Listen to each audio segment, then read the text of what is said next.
My name is Sarah, and the day my mother tried to steal the $4,850,000 my grandpa left me, I was sitting in a courtroom, watching a single sheet of paper decide all of our lives. The judge's voice was flat as he read through my grandfather's will while my mother sat beside her lawyer, with that tight, hungry smile I knew too well. She thought she had already won. I kept my eyes on the document in his hands. I already knew about the fortune Grandpa left me and the tiny token he left to her. What I did not know, what none of us knew, was what waited at the very end of that page. My mother leaned closer, whispering through clenched teeth. "When this is over, you are signing everything over to me. Do you understand?" I did not answer. I locked my jaw and felt my nails bite into the wooden bench. She believed this hearing was her chance to take what she thought she deserved. She had no idea that Grandpa had left one last trap with her name on it.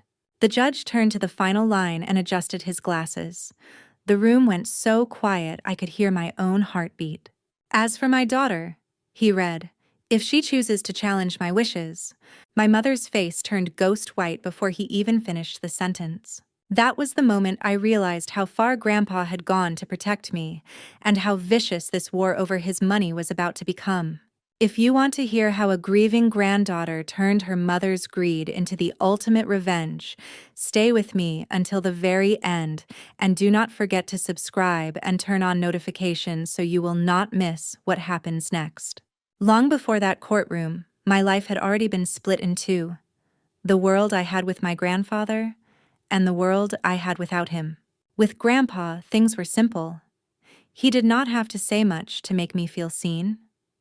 When my parents forgot school plays, birthdays, even my high school graduation, he was always there in the front row, clapping like I was the only person on the stage.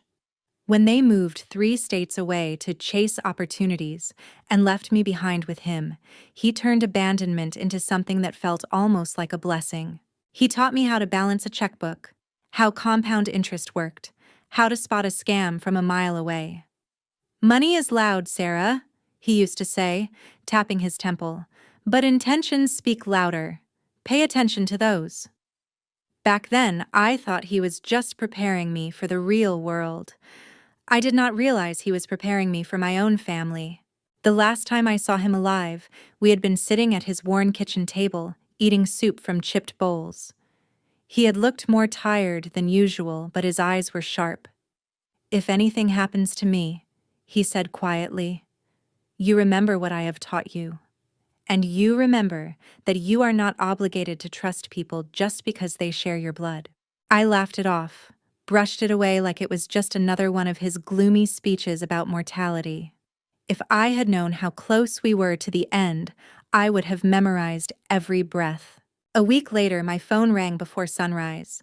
I remember staring at the caller ID, seeing an unknown number from his town, and feeling my stomach drop before I even answered. "Is this Sarah?" a trembling male voice asked. "I am so sorry to tell you this, but your grandfather passed away last night." I did not scream. I did not collapse. Something inside me simply went quiet, like a light being switched off. I thanked the man, wrote down the details he gave me, and then sat on the edge of my bed in the half-dark, listening to the sound of my own breathing. The first person I should have called was my mother. Instead, I sat there for a long time, staring at her name in my contacts, remembering every time she had chosen a boyfriend, a new job, or a vacation over me. I remembered the last real conversation we had, years earlier, when she told me she could not afford to help with college because she and my husband had other priorities, right after posting pictures from a luxury resort. Still, she was my mother, or at least she used to be. My finger hovered over the screen for what felt like forever before I finally tapped call. When she picked up, her voice came bright and sweet, like nothing bad had ever happened between us. I told her the news. There was a pause, the briefest crack in that sugary tone, before she said, "Oh, honey, that is terrible. Your stepfather and I will come as soon as we can. We will help you handle everything." Everything. That word echoed in my head long after the call ended. Grief hit me in waves, but underneath it, something else began to stir. A cold, wary awareness that my parents were finally coming back into my life. Not because they missed me, but because something about Grandpa's death sounded like an opportunity. I packed my bags for the trip to his town with shaking hands, knowing that I was going to say goodbye to the only person who had ever truly shown up for me. I did not yet know that I was also walking straight into the middle of a war over his legacy. The first time I saw my parents after Grandpa died, the air felt heavier, like the house itself knew they were trouble.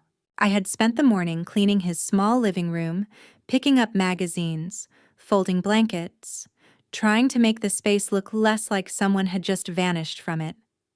I was still holding one of his flannel shirts when the sound of tires crunching over gravel drifted through the front window.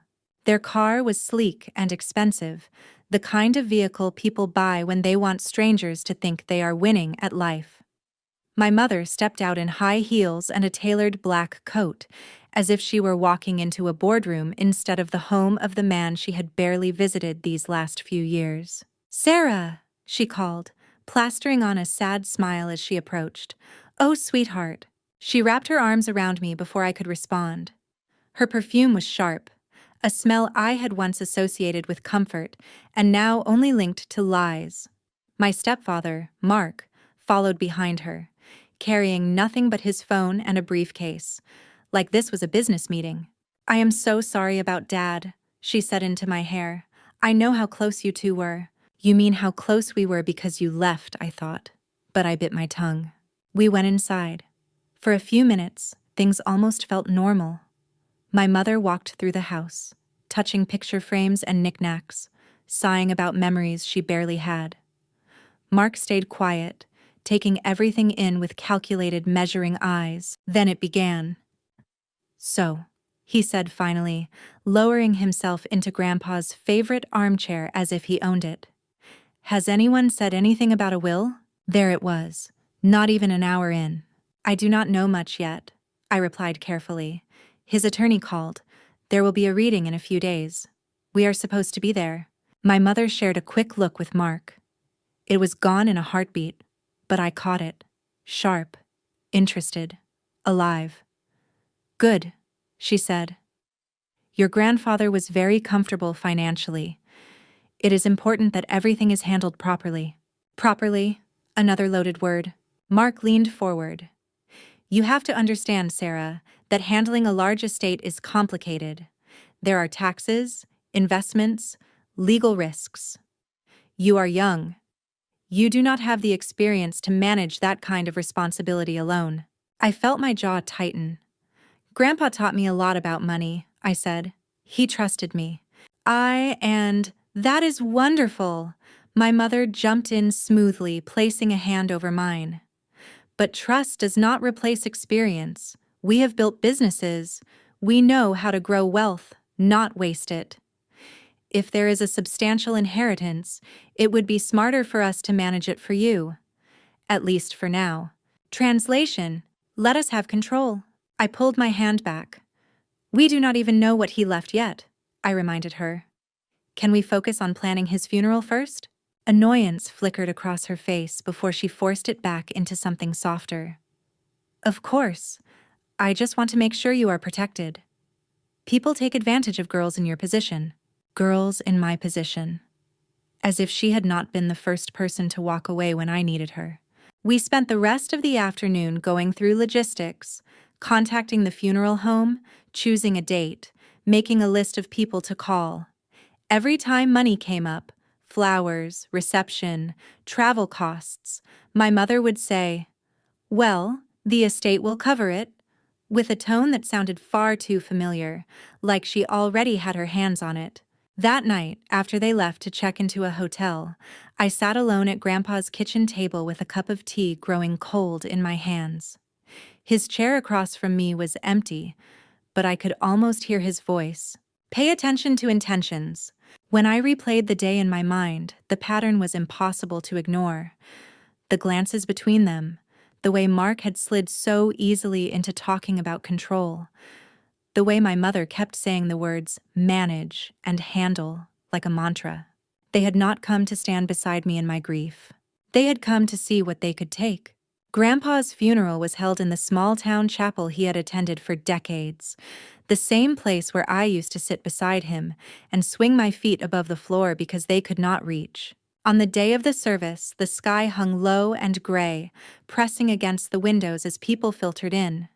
Neighbors, old friends from the park, the retired mechanic who had once traded labor for homemade pies, they all showed up with quiet faces and stories that made my chest ache.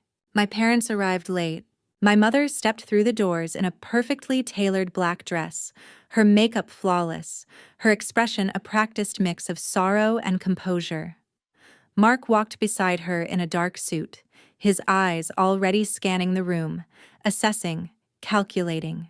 They sat in the front row, close enough to the casket to look devoted in photos, far enough from me that I could pretend I did not notice the way my mother checked her phone between hymns. When it was my turn to speak, my hands trembled around the piece of paper I had folded and unfolded so many times, the crease had nearly torn through. I walked up to the podium and set the page down, but when I opened my mouth, the words that came out were not the ones I had written. Grandpa never measured family by blood, I said, my voice echoing softly through the chapel. He measured it by who showed up. He believed love was proven in the small, consistent ways. The rides to school, the late-night talks, the people who stay when there is nothing to gain. I saw my mother's shoulders stiffen, just slightly. He taught me that integrity matters more than image, that money can reveal who you really are, not change you into someone else. And he told me, over and over, to stand up for myself, even if that meant standing alone. My throat tightened, but I forced myself to keep going. So I am going to honor him the way he would want, by protecting what he worked for, and by refusing to let anyone twist his legacy into something ugly. I did not look directly at my parents, but I did not need to. I could feel their eyes on me like heat. When the service ended, people moved in small clusters, sharing memories and offering quick hugs. I was talking to one of Grandpa's old hiking buddies when I heard raised voices behind me. Overreacting, Mark was saying, his tone low but tense. She is grieving. Once the will is read, we will get this sorted. My mother hissed back, what if he left everything to her? You know how stubborn he was. He never forgave us for that investment thing. I stepped closer, staying just out of sight behind a column, my heart thudding. Mark's jaw flexed. We will contest it. We can claim undue influence, mental decline, something. Judges hate seeing that much money go to someone so young. Once we are in court, we can paint her as unstable. You already have that old incident from when she dropped out of college. We will make them believe she is not capable. My stomach turned. So that was the plan. Not grief, not reconciliation, strategy. For a moment, I could not move. It was like being 12 again, overhearing them argue about custody, realizing I was just another item to be negotiated. Only this time, it was not my childhood they were bargaining over. It was every dream Grandpa had worked his entire life to give me. I stepped around the corner. They both froze when they saw me. My friends are still here, I said quietly, keeping my voice steady. If you are going to talk about me like I am not in the room, at least wait until after you have left the building. The color crept up my mother's neck. Sarah, that is not what this is, she said quickly. We are just worried about you. These decisions are complicated. We do not want you to be taken advantage of. Funny, I replied. That is exactly what I am trying to avoid. We stared at each other for a long second, an invisible line drawn between us. Tomorrow, Mark said finally, his tone cooler, more controlled. We will meet with the attorney. We will get clarity, and then we will make decisions. Together. Together? As if that word had ever meant anything safe in our family. I nodded once, more to end the conversation than to agree. Then I turned away and went back to the people who had actually shown up for Grandpa in life, not just in death. By the time the last car pulled out of the parking lot, my decision was made. If my parents wanted a fight over his legacy, they were going to find out I was not the scared, eager-to-please girl they had walked away from years ago. I was someone who had learned from the best how to hold my ground when money started talking. The attorney's office looked exactly how I imagined the inside of a serious decision. Too quiet, too polished, and full of things I could not afford to break. Books lined the walls in heavy shelves, their spines dark and serious. A single framed picture of Grandpa with the attorney, Mr. Harris, sat on the corner of his desk.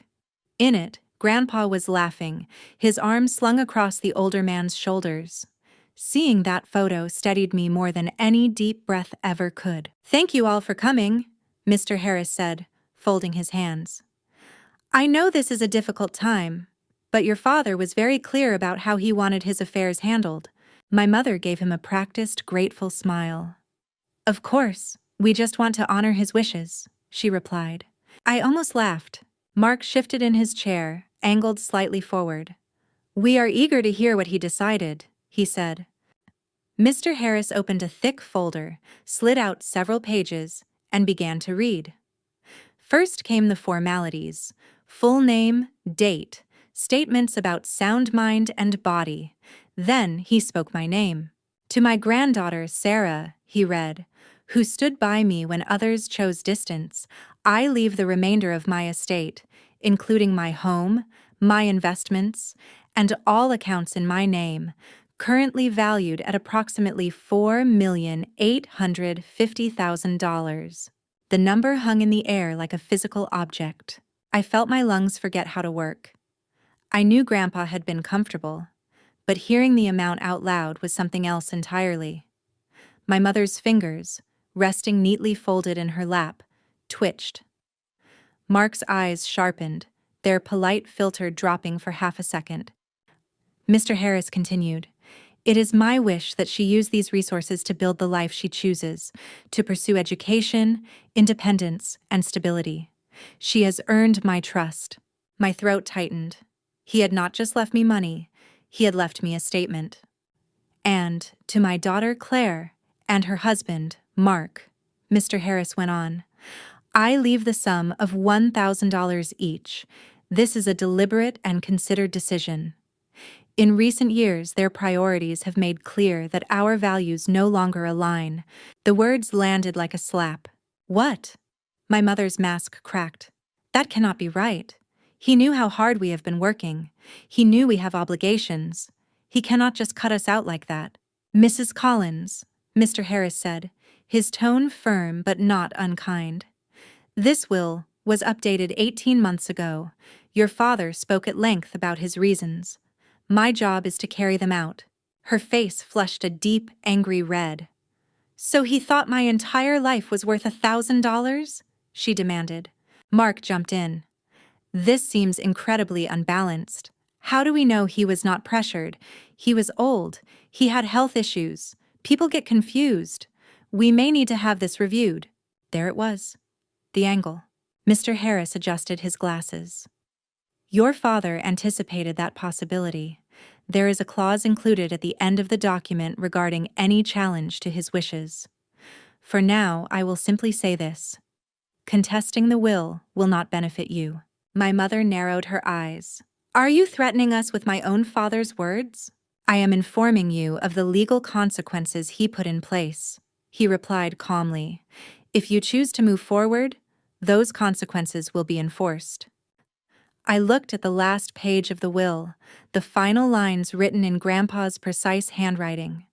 Mr. Harris had placed it face down in front of him, his palm covering the bottom third, as if he did not want anyone to jump ahead.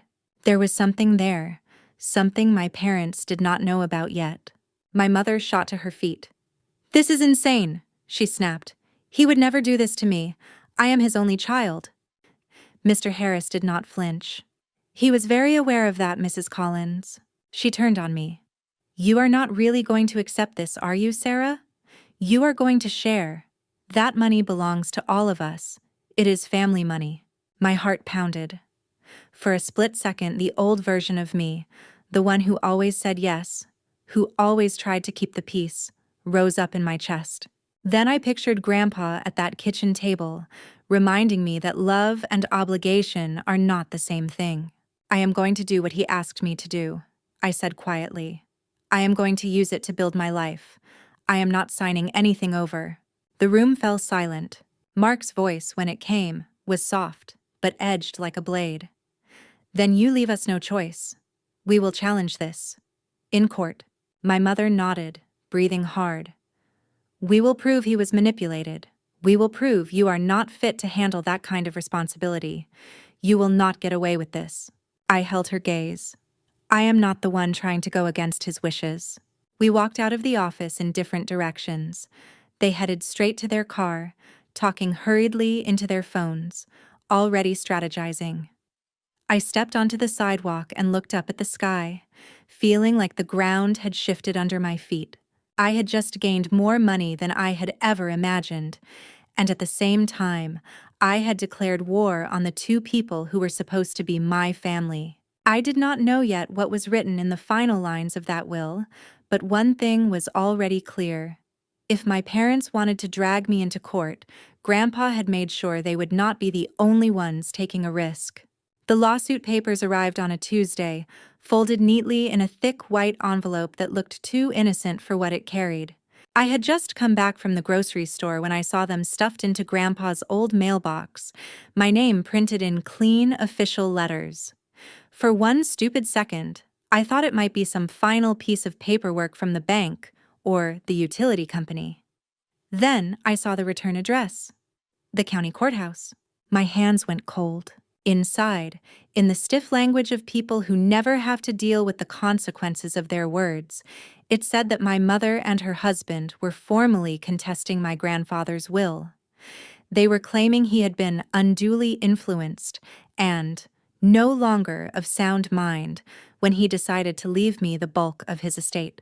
They were asking the court to throw out his last wishes.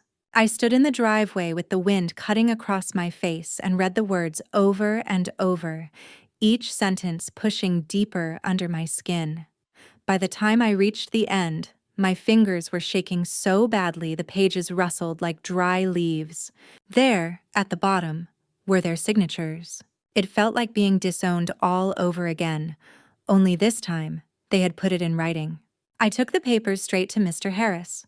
He scanned them without much surprise, only a quiet sigh leaving his chest. I expected something like this, he said. Your mother was very angry after the reading. People don't always accept consequences gracefully. This says they want the entire will thrown out, I said, trying to keep my voice steady. What happens if they win? If they succeed, he replied, the court could reinstate a previous version of the will. Or, if there is no earlier document that satisfies legal standards, the estate might be distributed under intestacy laws. In either case, your inheritance would almost certainly be reduced or divided. So Grandpa's wishes just stop mattering? I asked. He looked up, meeting my eyes. Only if we let them, he said. Fortunately, your grandfather was not naive. He planned for this. He tapped the folder on his desk, the same one he had used during the first reading. His last will contains a no-contest clause. It's a provision that penalizes anyone who challenges his wishes. You mentioned that, I said slowly, but you didn't read it out loud. I did not, he agreed. He asked that the full clause only be entered into the record if a challenge was actually filed. It is unusually strong. I suspect your mother will regret triggering it. A chill ran down my spine. How strong? Strong enough that when the judge reaches the final section at the hearing, he said, your mother is going to understand exactly how seriously your grandfather took this. I thought of her in that office, eyes blazing, insisting she would not accept $1,000 as her worth. I thought of Mark, already talking about painting me as unstable, as unfit, as easy to manipulate. Can they really convince a judge I controlled him? I asked. He was the one teaching me how to handle money. He took care of me. Mr. Harris folded his hands. Courts do not like to invalidate wills without solid evidence. Your grandfather documented his decisions carefully. We have medical evaluations from close to the time of the last signing. We have financial records showing his mental clarity. And, Sarah, he opened a smaller folder and pulled out a sealed USB drive in a clear evidence bag. We also have this. I frowned. What is it? A video, he said. Your grandfather recorded it the same day he signed the updated will. He wanted something the court could see and hear if anyone tried to claim he wasn't thinking clearly. He explains, in his own words, why he made the choices he did. It is not legally required, but judges take this kind of thing seriously. I swallowed hard. You have had that this whole time? It was to be used only if necessary, he said. Now it is necessary. He slid the bag back into the folder. You need an attorney who specializes in estate litigation. I can recommend someone, and my office will work closely with them. But you need to be sure, Sarah. Contesting a will is ugly. Defending it is not much cleaner. Your relationship with your parents, it will not survive this. I almost laughed. What relationship? I asked. He studied me for a long moment, then nodded. All right, he said. Then we will fight. Within a week, I was sitting in another office. This one younger, sharper, lined with modern art instead of framed diplomas. My new attorney, Ms. Patel, was efficient and calm in a way I clung to like a life raft. They are arguing undue influence, she said, skimming the complaint. They will try to say you isolated him, turned him against them, manipulated his decisions. Our job is to show the opposite, that you were simply the one who stayed when they didn't. She glanced up at me. Can you be honest with me? Did you ever pressure him about his money? Hint that he should leave things to you? I shook my head. If anything, I tried not to talk about it. He was the one who brought it up. He just kept saying he wanted to set things right in case anything happened. Good, she said. Judges can sense sincerity. We are going to lean heavily on documentation and his own voice. The fact that your mother and stepfather have a history of financial trouble will not help them. Wait, I said. You know about that? She nodded. Mr. Harris provided financial statements your grandfather kept. There were loans he gave them that were never repaid. Investments he warned them against that they made anyway. He kept records. More than most people his age. I pictured Grandpa again at the kitchen table, his meticulous handwriting covering yellow legal pads, every dollar accounted for. He had not been paranoid. He had been preparing. Over the next few weeks, my life became a tight loop of work, calls and memories I would rather not dig up. Ms. Patel had me gather everything. Old texts from my mother, emails, voicemails, bank statements, photos from holidays where Grandpa and I were alone.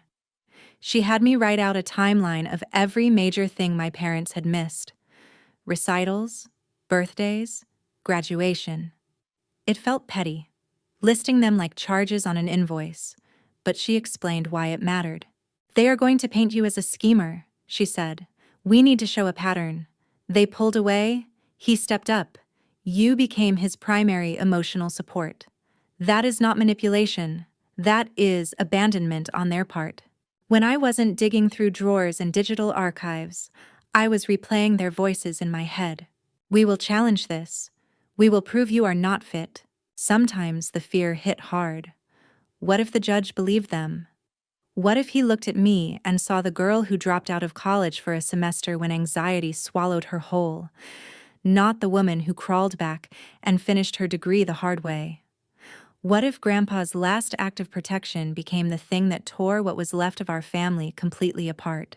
On the nights when sleep wouldn't come, I would sit alone at the table and open the envelope Grandpa had given Mr. Harris to give me when things got noisy, as he had put it. Inside was a letter in his careful script. Sarah, if you are reading this, it means people are arguing about things I can no longer control with my own voice. I'm sorry it has come to that, but I am not surprised. I have watched how your mother treats responsibility. I have watched how you treat it. I chose accordingly. You are not greedy for accepting what I've left you. You are not cruel for protecting it.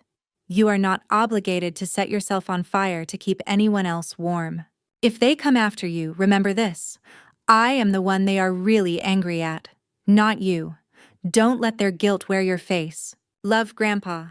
I read that letter so many times the creases began to fray. My mother did not call me once during those weeks. Everything came through lawyers now. That hurt more than I wanted to admit. When I tried to imagine her as a little girl sitting in Grandpa's kitchen, I could almost see the version of her who might have been kind once. But the woman I was facing in court was not that girl. She was someone who believed she was entitled to anything she could grab, even if it meant ripping it out of her daughter's hands. A month later, we were back in the same courthouse where I had first heard the number $450,000. Only this time, we were not there to listen. We were there to fight. The hearing room was larger than the one where the will had been read, with high ceilings and a raised bench where the judge sat overlooking everything. The air smelled like paper and nerves. My mother sat at one table with her attorney and Mark.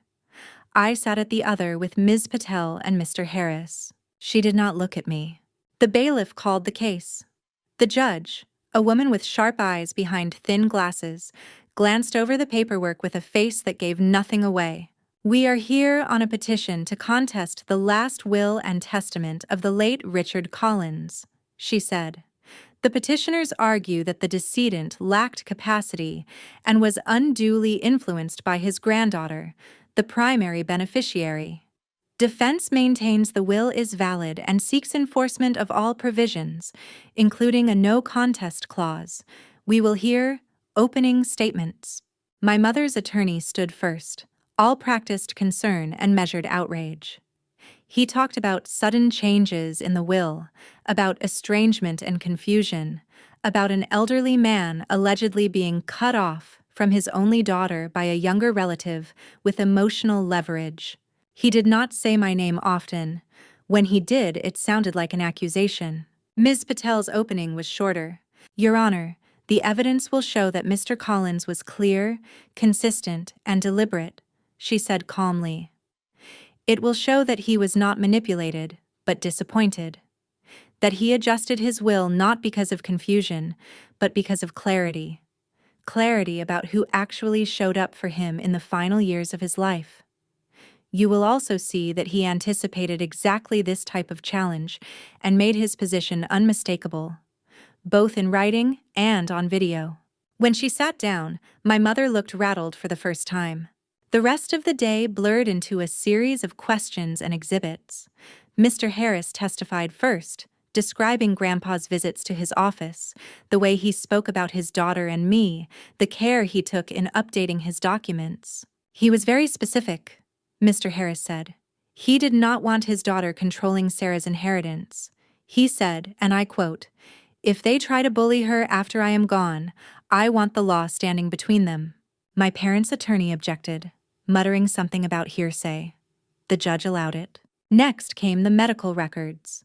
Evaluations from Grandpa's doctor confirming he had been mentally competent near the time of the will's signing. The doctor testified by video, looking tired but firm. His memory was not perfect, she said. But he understood his finances, his relationships, and the consequences of his decisions. He knew exactly what he wanted. Then it was my turn.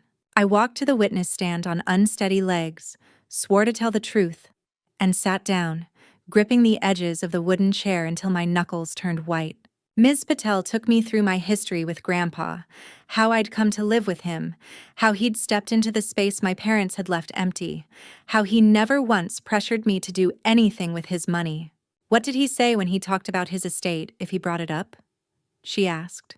He said he wanted to make up for what I'd lost, I replied. Not just money, time, stability. He told me the money was not a reward for being perfect. It was security. So I wouldn't have to depend on people who had already proven they weren't dependable. And did you ever ask him to change his will? She said. No. Did you threaten to cut him off if he didn't? I almost laughed at how backward that sounded. No. If anyone was at risk of being cut off, it was me. He was the only family I had left. On cross-examination, my mother's attorney tried to chip away at that image. He brought up my semester off from college, my old therapist, my panic attacks. Isn't it true, he said, that you were emotionally unstable during this period? That you leaned on your grandfather heavily? That you depended on him for housing, money, and emotional support? Yes, I said, because my parents weren't around. He didn't like that answer. By the time the judge called for a recess, my throat was raw and my head pounded. I stepped into the hallway, leaning against the cool wall as the buzzing in my ears slowly faded. Across the hall, my mother stood with her lawyer, her face tight and pale. For a second, her eyes met mine. There was something there that almost looked like regret. Then she turned away. When we went back into the courtroom, the judge cleared her throat. "We will now move to the remaining exhibits," she said. "This includes a video recording prepared by the decedent and, if necessary, review of the final provision in his will." Her gaze swept over both tables. "I suggest everyone pay close attention. What comes next will determine whether this matter moves forward or ends today." I felt my heart slam against my ribs. We were getting closer to that final line on the page. The lights in the courtroom dimmed slightly as a screen was pulled down along one wall. The clerk fussed with a laptop, and after a moment, my grandfather's face appeared. Slightly grainy, but unmistakably him. He was sitting at Mr. Harris's desk, wearing his favorite faded blue shirt. The date stamp in the corner matched the day he signed the updated will. "Name for the record?" Mr. Harris's voice asked from behind the camera. "Richard Collins," Grandpa replied, his voice steady. "Date of birth, July 18th, 1941. Today is—" He squinted, then chuckled. "You say it, Harris. You've got the calendar." Mr. Harris supplied the date. Grandpa nodded. "I'm making this recording because I'm not naive," he said, folding his hands on the desk. "I've just signed a new will. In it, I have left the majority of my estate to my granddaughter, Sarah. I have left my daughter, Claire, and her husband, Mark, a token amount. This was not an impulsive decision." He looked straight into the camera, eyes sharp. "My daughter and I have had a strained relationship for many years," he continued. "She chose a different life. That happens. What bothers me is not that she moved away. It's that when I needed her, or when her own child needed her, she consistently chose herself first. Vacations instead of visits. New cars instead of loan repayments. Excuses instead of effort." Out of the corner of my eye, I saw my mother flinch. "I don't dislike her," he went on, "but I do not trust her with large sums of money. I have watched how quickly it runs through her fingers. I have watched how often she and her husband look for shortcuts. I have bailed them out of more than one bad decision. I will not do it from the grave." He smiled then, a softer expression reserved just for me. "Sarah, if you're watching this," he said, "I hope you remember that I did this because I believe in you, not because you asked. You never did. You were the one who stayed. You sat with me when my knees hurt too much to walk. You drove me to appointments. You listened. You learned. You gave more than you took, and I am proud of you." My vision blurred as tears filled my eyes. "To any court reviewing this," he added, his voice firm again, "I state clearly, I am of sound mind. I understand the nature and extent of my estate. I understand who my heirs are. And I am choosing, freely, to leave my wealth to the person who earned my trust, not the people who assumed they were entitled to it." He paused, then gave a small shrug. "If that upsets them, that's their problem," he said, not a sign that I was confused. The video ended on that half-amused expression I knew so well. The screen went dark. Silence settled over the room. The judge looked down at the paperwork in front of her for a long moment. When she finally spoke, her tone had changed. "The court has heard testimony from the drafting attorney, reviewed medical records from the decedent's physician, heard from the primary beneficiary, and viewed the decedent's own recorded statement, she said.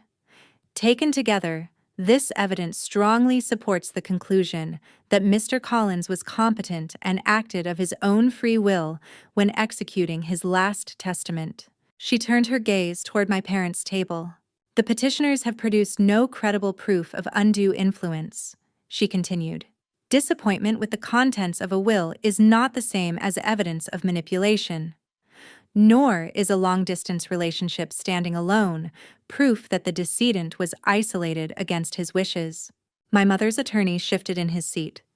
Your Honor, if we could, you will have your moment, the judge cut in.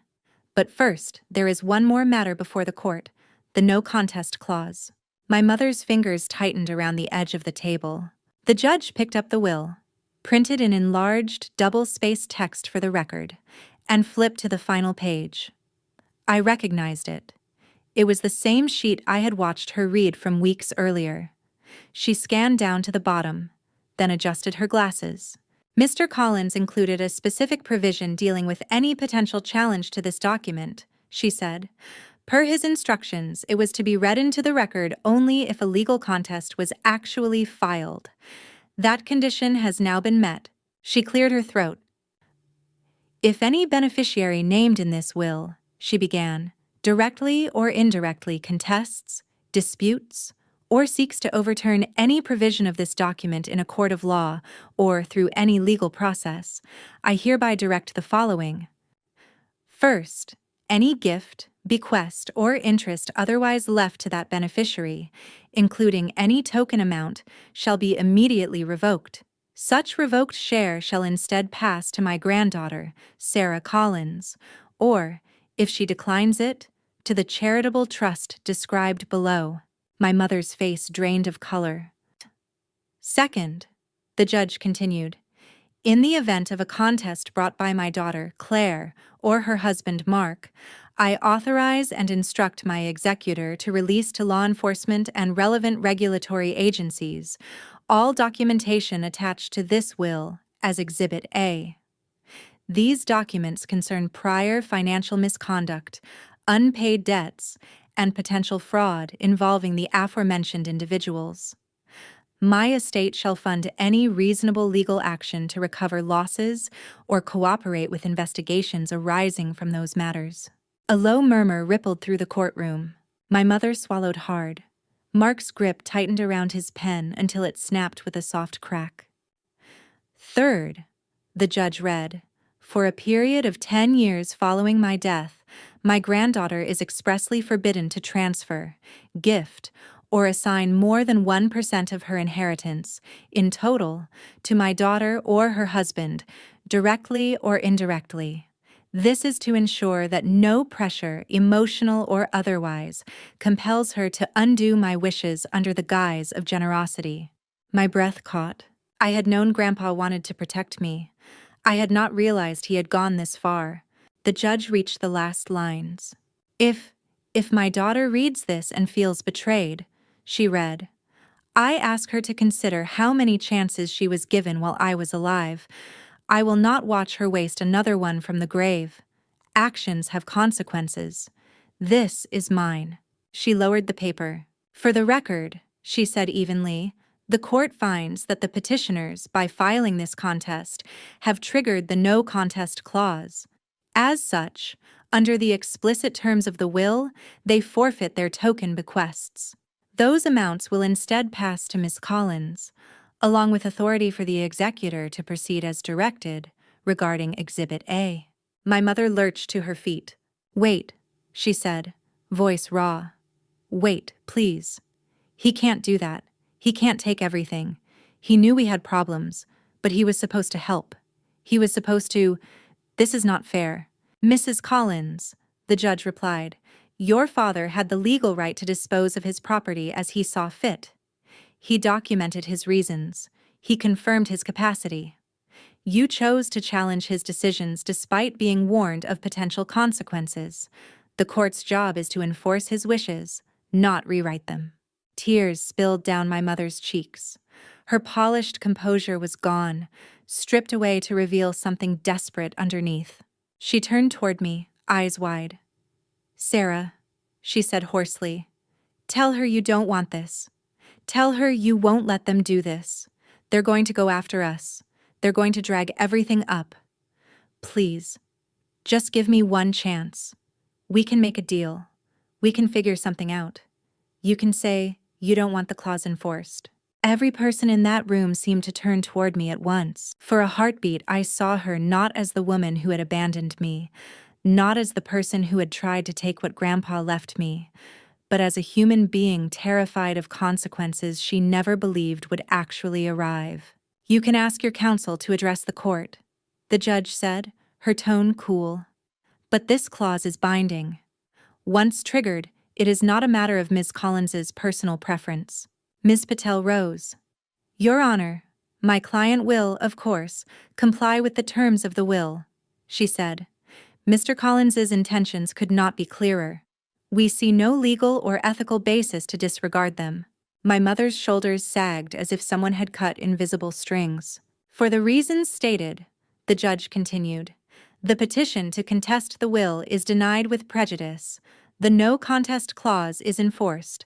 The executor is authorized to proceed under the instructions related to Exhibit A. This matter is concluded. The gavel struck wood with a sharp, final sound. My mother crumpled back into her chair, hands covering her face. Mark sat rigid beside her, his jaw clenched, eyes burning with the fury of someone who had bet everything and lost.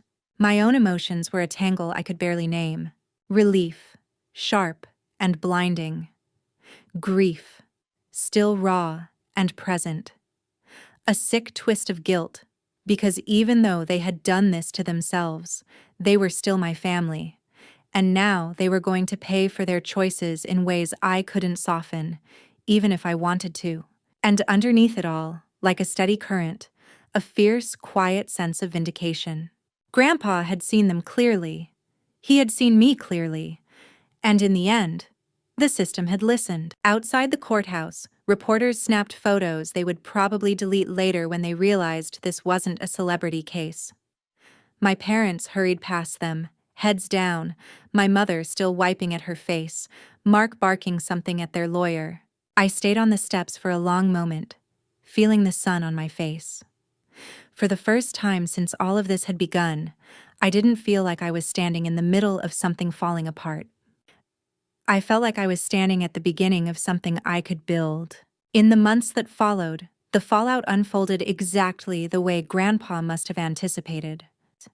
Exhibit A turned out to be more detailed than I ever imagined. Records of loans never repaid, emails where Mark had encouraged Grandpa to mislead investors, bank statements that suggested funds had been diverted from a small business partnership years earlier. Mr. Harris handed everything over to the authorities, just as he had been instructed. Investigations opened. Old partners came forward. My parents hired new lawyers, then cheaper ones when the retainers ran out. They sold the fancy car, then the boat, then the house. I did not attend the hearings that followed. I didn't need to be there to know how they ended. Court documents and quiet updates from Mr. Harris painted enough of a picture. There were settlements, there were fines. There was eventually a plea deal for Mark that included probation and a financial restitution plan that would take him years to climb out from under. My mother was not charged with anything criminal, but she was named in enough civil cases that her reputation evaporated. The people she used to impress with her clothes and her vacations stopped returning her calls. For the first time in her life, she was forced to live within her means. Every so often, an email would slip past the spam filters. Long, rambling messages that started with anger, slid into blame, and sometimes ended in something that tried to look like remorse. You didn't have to let them use the evidence, she wrote once. You could have stopped it. I typed and deleted a dozen responses before I finally settled on the only one that felt true. I didn't start this, I wrote. Grandpa finished it. I just refused to get in his way. After that, I set up a filter that sent any new messages from her directly to a folder I didn't open. I moved into a small apartment in the city with peeling paint and terrible parking, but it was mine. I went back to school, this time without having to choose between rent and textbooks. I met with a financial planner the firm recommended and set up the charitable trust Grandpa had mentioned, a fund in his name to help kids who had aged out of foster care get through college without depending on people who never really wanted them. Sometimes, when I sign the paperwork to release a semester's worth of scholarships, I can almost hear him. "You learn the lessons, kiddo." On the anniversary of his death, I drove back to the town where it had all started. The park where we used to walk was the same. The same worn benches, the same path lined with trees that shed their leaves in thick, crunchy blankets. I sat on our favorite bench, the one with the crooked slat near the end, and let the quiet settle around me. I thought about the courtroom, about my mother's eyes when the judge read that final line, about the way her voice had cracked when she begged for one chance, not to be better, but to avoid consequences.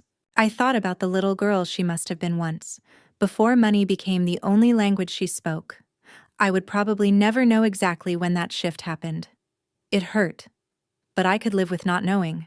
What I couldn't live with was letting her drag me into the same pattern. "I miss you," I said softly, staring at the empty space beside me. A breeze stirred the leaves on the ground, carrying the faint smell of pine. It was the closest thing to an answer I was going to get. I stood up, brushed off my jeans, and looked around one last time. My life would always carry the shape of what my parents had done. The absences, the betrayals, the way they had tried to turn my inheritance into a battlefield. But it would also carry the imprint of what Grandpa had done instead. The late-night talks, the hard lessons, the final ruthless line on a piece of paper that turned their greed back on them. Walking back to my car, I realized something I wished I could tell every person who had ever been told to forgive and forget for the sake of family. Sometimes, the most loving thing you can do for yourself is accept that blood is not a free pass. And sometimes, the sweetest revenge is not watching the people who hurt you burn. It is simply refusing to let them spend the rest of your life for you.